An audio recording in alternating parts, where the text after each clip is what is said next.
waxa ay soo bandhigayaan wax soo saar ku dheehan farshaxan iyaga oo adeegsanaya waxyaabo bay'ada la saaxiib ah dhammaan noocyada kala duwan ee alaabada guryaha dharka iyo waxyaabo kale ayay iibinayaan waxaan hooyay aabbaa nagu soo koriyeen aroosyadaan ka tuli jirnay gabadha beriyaa la aroosaya bishaan waa arooska markii la dhaho bishaan oo kale aan fariisan jirnay bishi dhexdeeda waxaan ku dhammayn jirnay 2 sariirood barkimankii miiskii daahyadii waxaan ku dhammayn jirnay albaabadii wixii oo dhan aan ku dhammayn jirnay haddana qalbiga kama dhiman waxaan rabaa inaan suuqa gasto oon tolo oon lacag ka helo dhalinyarada ayaa ah dadka ugu badan ee bandhigan wax ka iibsanaya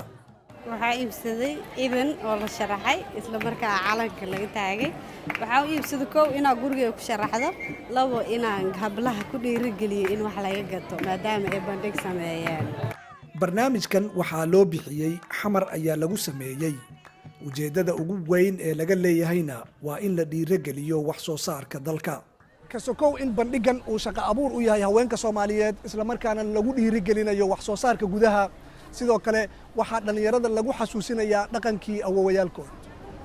qorshahan ayaa sidoo kale waxaa taageeraya dawladda hoose ee Muqdisho waxyaabaha qorshahan ugu jiro waxaa ka mid ah inaan barnaamijkan aan meel saldhig u sameeyno uu ahaado meel oo dadka tourism u imaanaya ama dadka dalka ku nool gudahooda maalin haday ku soo dhacdo intay ka soo iibsadaa jimbaar oo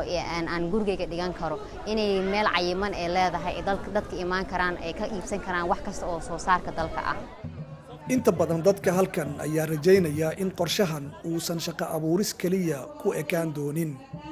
balse uu sidoo kale wax ka bedeli doono deegaanka Ali Nuur Salaad BBC Muqdisho